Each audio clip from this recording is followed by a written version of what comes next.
Welcome back to the shop, folks. Looks like it's time for a new clutch in the work truck. Yeah, I managed to cook a center force dual friction in 35,000 miles.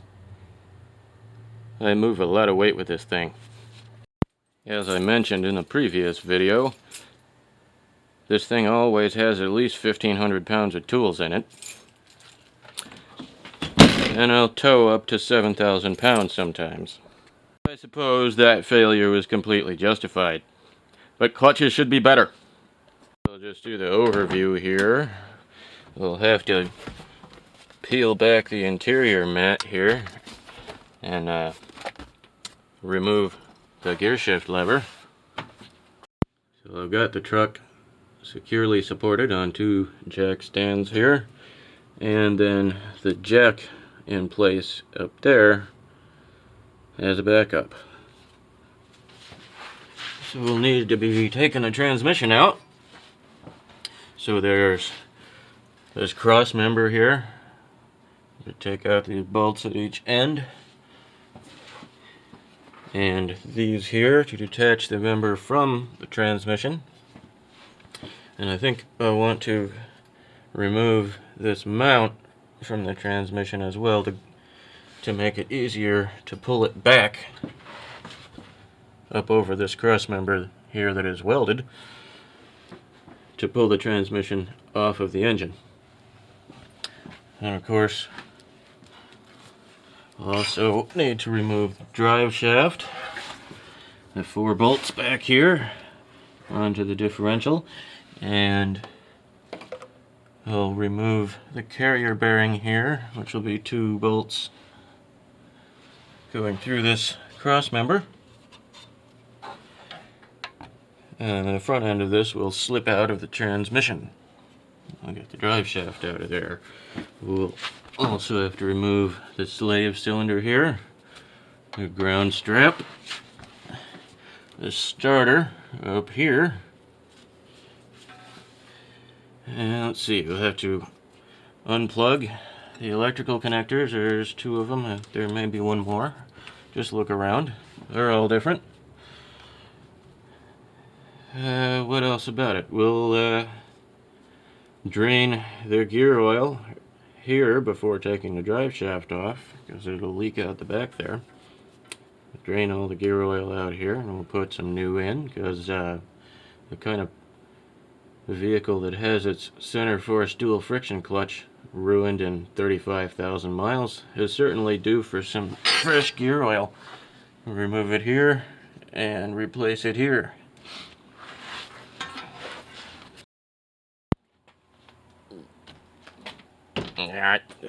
Alright, when you're pulling the gear shift off, you're going to want your door to stay open, so I think what you'll need is a table saw of some sort.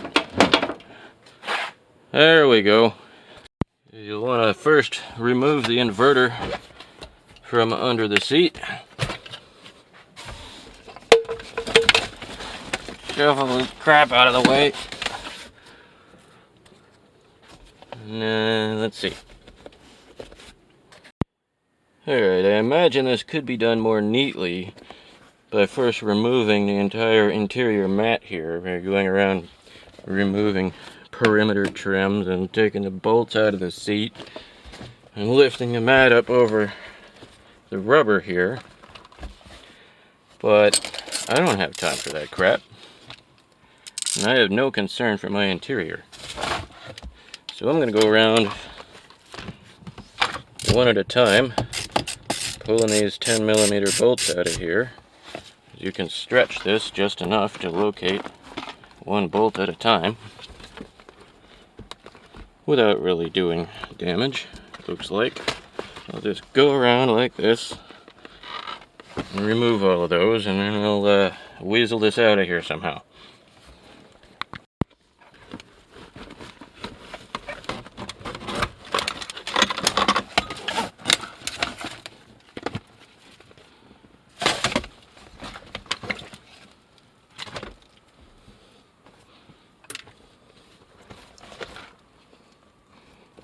Alright, and I've got this rubber boot here, it just pulls off.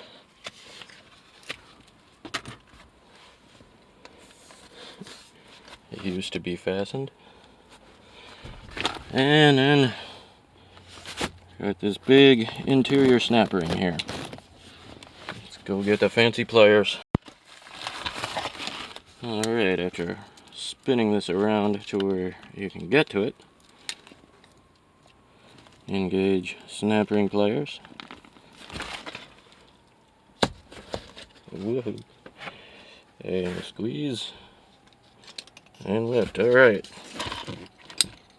That's as easy as it's been in a while.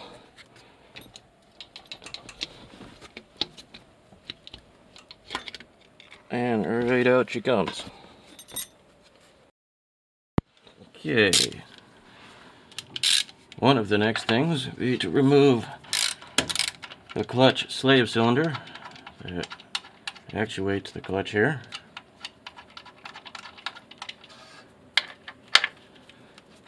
Just two bolts here.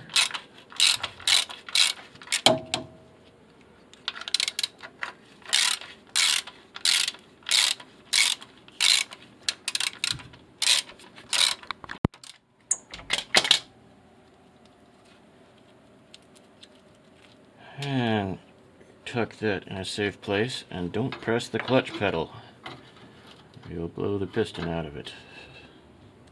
They're nice enough to make two of these electrical connectors removable by hand, and then one of them require a screwdriver right here.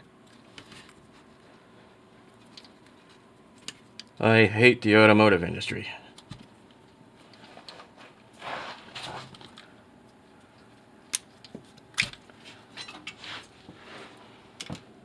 And then watch out for falling seals.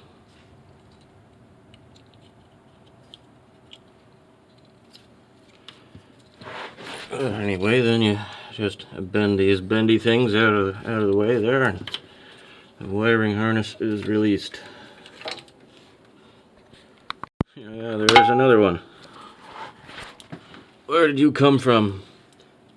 Uh-huh. Gotta keep an eye on them. So before I forget and start dumping gear oil on my face here, I believe I will drain that. And that's just your 1/2-inch ratchet or breaker bar. Goes right in this plug.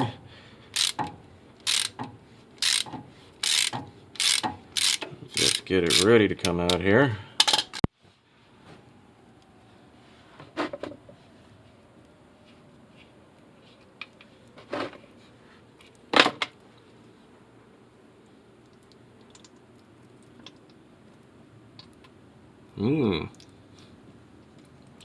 That's some wear.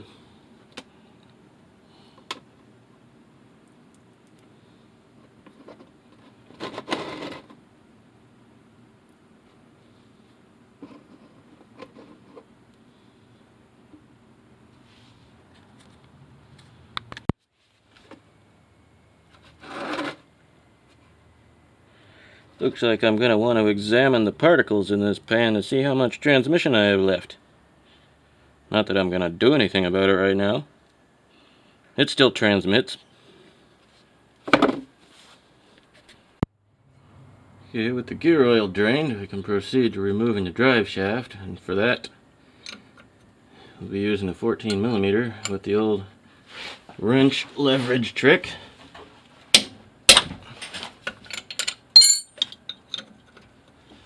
There we go. And of course, you gotta have some way of holding this still. In this case, the rear wheels are still on the ground. And we just loosen the fork. Okay, drive shaft is off of the differential. And I proceed to this carrier bearing, which actually you loosen from the top. It's kind of a pain. I think I must have another truck where they did it the other way, loosening from the cross member. Whatever. The one on the other side here is going to be a tight spot. That'll be fun.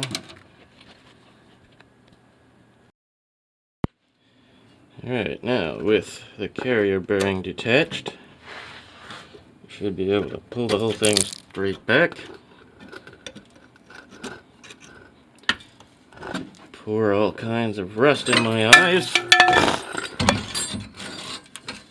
And it is free. Alright, I'm just going to remove the front wheels for a little more working clearance here.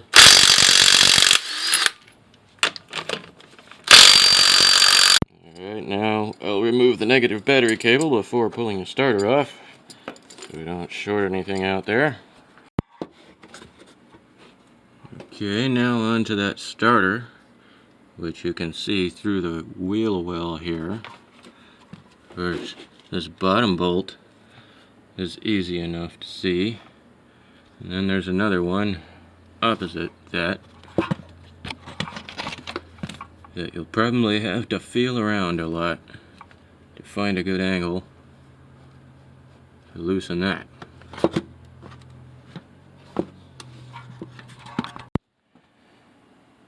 Alright, that was fun. Working with arm fully extended, backhanded, facing away from the work, tendons burning. But I got that top bolt out, and the bottom one. And you should be able to just wiggle the starter out of place here. There it goes. Try to find a spot to shove it back out of the way.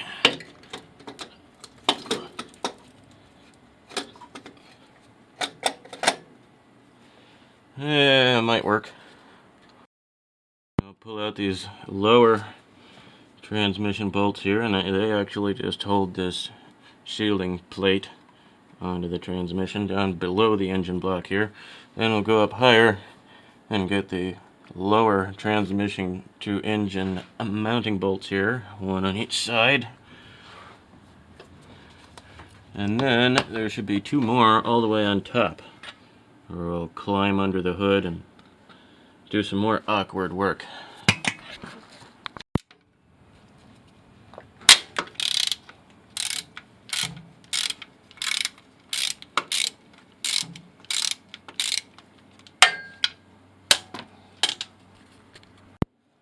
Looks like I should remove some topside components here to get better access to that top bolt.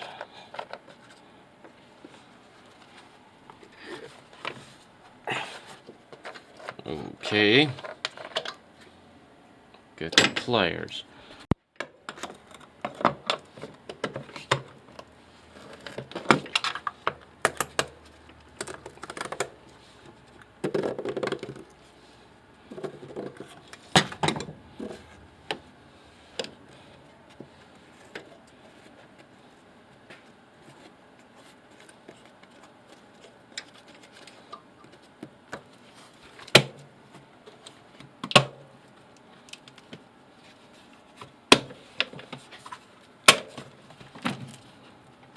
Cool, the piece has broken off.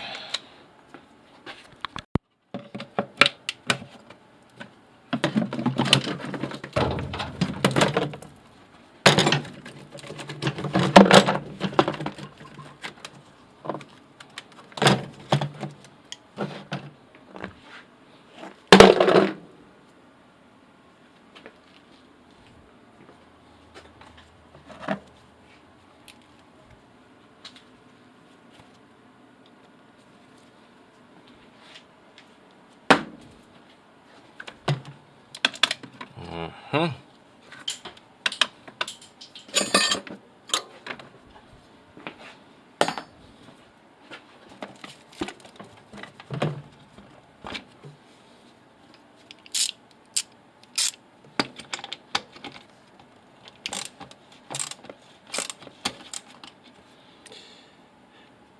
Well, that simplified matters. Alright. One hose attached and one electrical connector. I'll detach that there.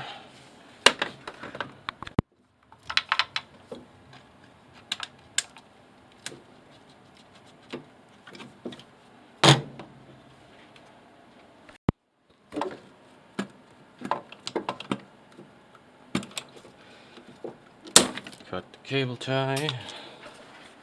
Got a vacuum line there.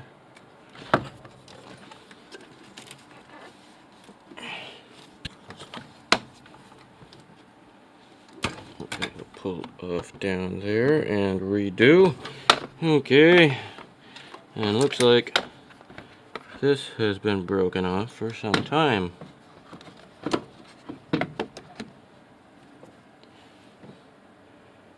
And we can fix that.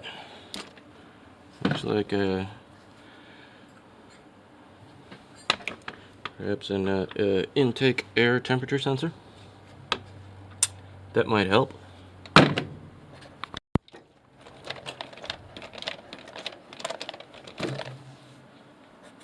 Well, now I can finally see that top bolt, but I'm not going to be able to do much from here. I'm going to have to make some long bendy contraption and get it from below. But at least there is an access to help out from here to say move that cable out of the way. So right up through there was the path.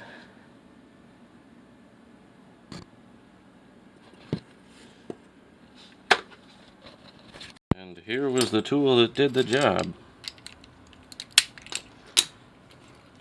Ball joint socket right to another ball joint to an extension with a 15 degrees of wobble type end on it. And I had to do all that and just break it loose, and then I had to loosen it by hand or it would have bound in its place coming out.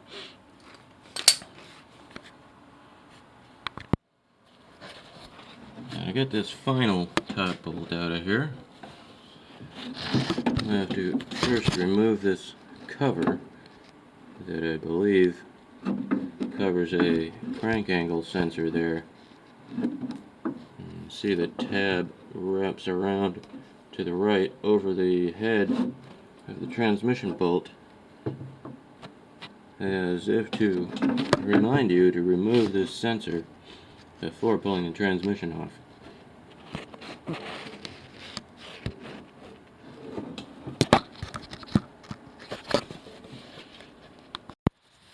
So the transmission should now be completely detached, and it comes down to removing this cross member and then removing it from the transmission, and as I said, taking this mount out of the way probably. Then we'll roll in another floor jack to support the transmission as I pull it back off the engine. It looks like these things are not going to come off, as they are a corroded disaster. But actually, look, they've provided the access holes to remove the mount from the transmission and take the cross member and mount as one. So, hey, that should be easier anyway. I can get the impact wrench on these.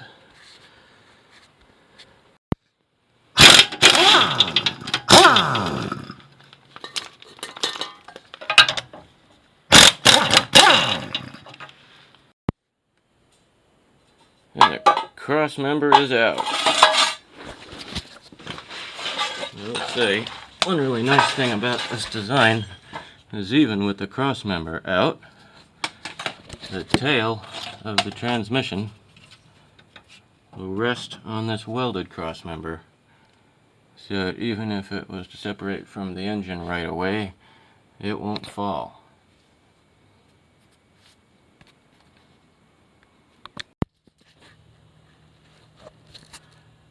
So I decided to go ahead and get under it and pull it down by hand, as I know it's not more weight than I can handle, and there's so much potential for things to slip with a jack. Just wanted to get it done. So there it is. A little play in the shaft here. I'd sure like to replace a bearing or two if I could. This release bearing's still smooth, but quite loud. Still trying to decide the combination of clutch parts that I'll want to use. I'll have to get this one apart and see how it failed to finish making that decision. Here's the center force dual friction with the patented centrifugal weight system. And you see here it has an extra 3 bolts, an extra 1 in each flange here over the factory one, but the replacement flywheels, or this one anyway, did come with the extra hole. So I found some bolts from another truck and put the extra in. Let's get this apart and see what it all looks like. And so gradually, in a crisscross pattern, so as not to warp things. Alright, all the bolts are out. Wiggle it off of the pins here.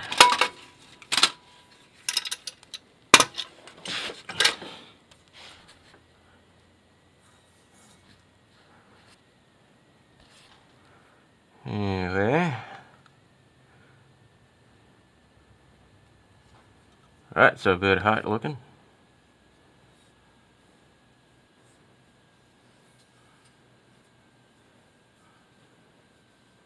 Does not feel entirely smooth anymore either.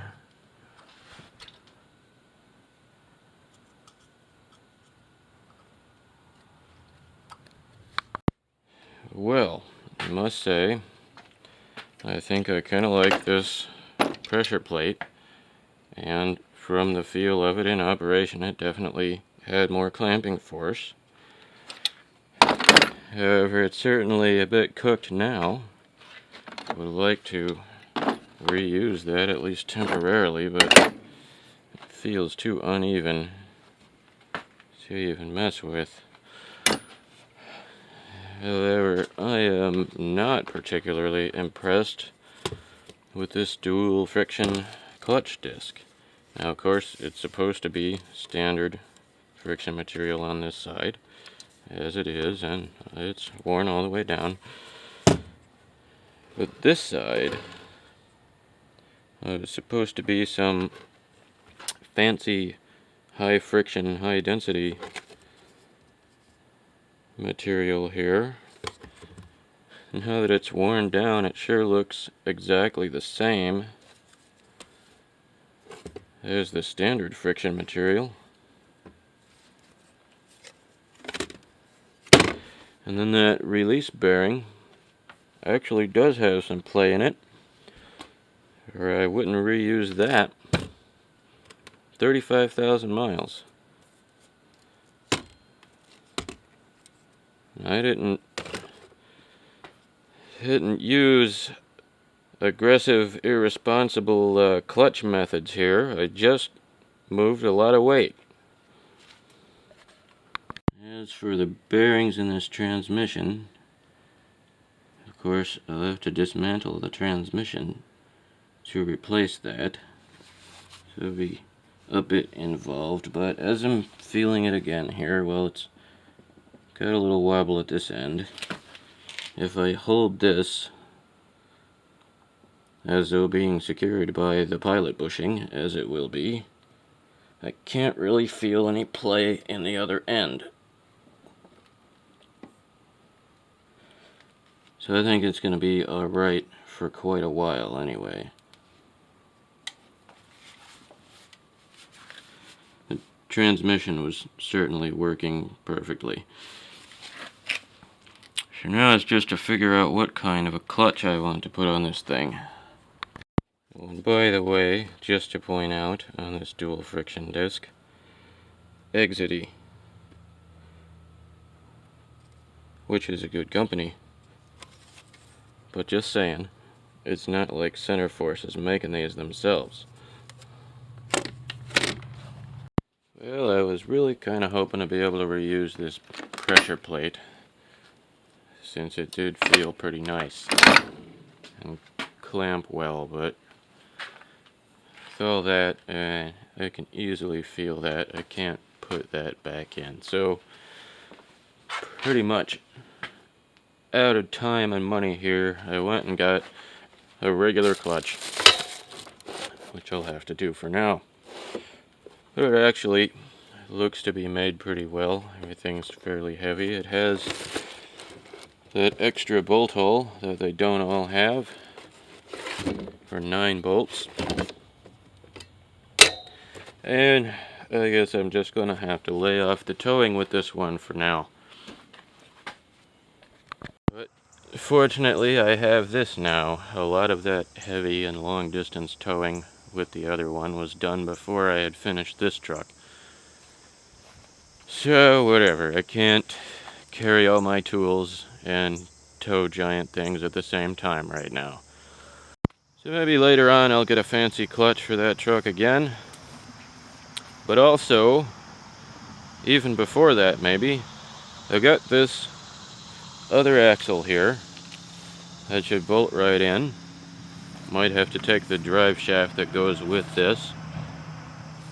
I think we might have a different length of the flange there because the other one has a speed sensor on it. Anyway, fairly bolt in, and this is geared lower. The one on my truck now, I think, has the least gear reduction that they offered, as they didn't intend people to be using their trucks. And that is a 3.5 to 1, and this is a 3.8. So that ought to help out. So I did get a new flywheel, because the old one is all scorched up and rough. You can have those machined, but when a new one is only like 60 bucks, this is faster. And one thing that is different about this than the Hyundai clutch installation is pilot bushing. There's a bushing pressed into the end of the crankshaft there that holds the end of the transmission shaft. It supports it, keeps it stable and everything in alignment. So that being in a blind hole, you need a special pulling device to pull it out easily.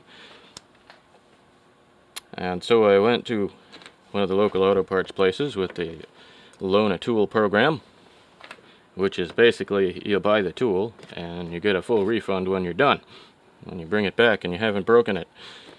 So it's this slide hammer arrangement with, it'll be this size, that will hook this bearing. You tighten it down, that expands, and it will hook the bushing, and you use the slide hammer to drive it out of there in a backwards sort of fashion. There's our existing bushing. Let's try to get it out of there.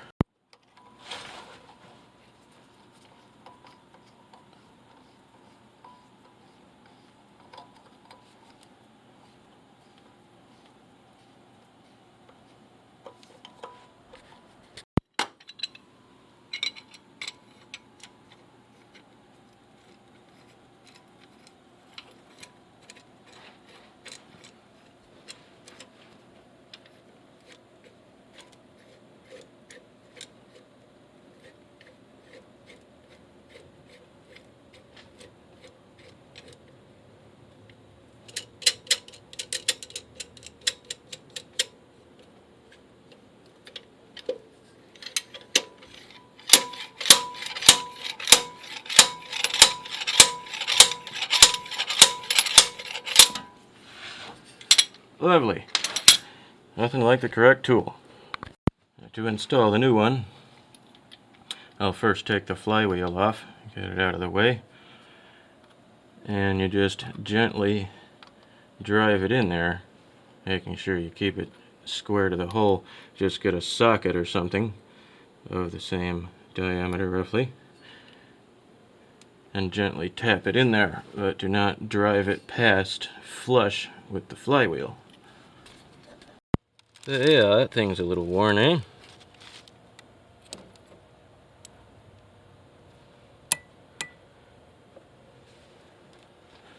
With this, that was totally painless, and now, having not broken anything, I can easily go get my 172 bucks back.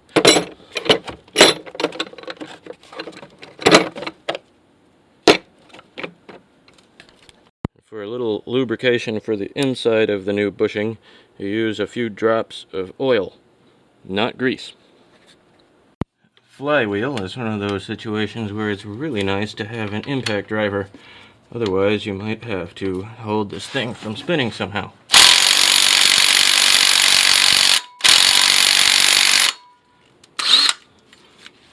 And this flywheel is one of those situations where it's really nice to have a much more powerful impact driver. There we go.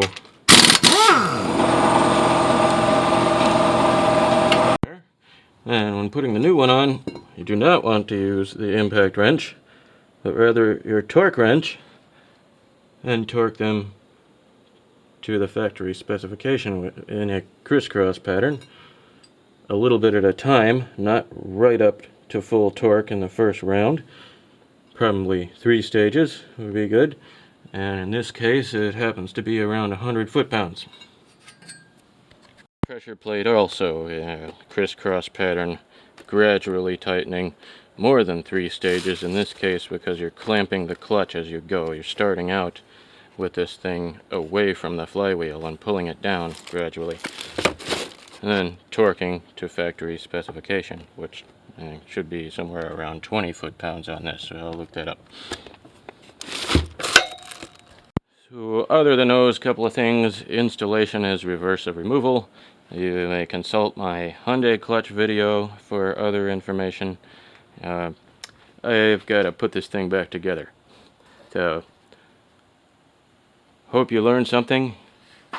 Thanks for watching.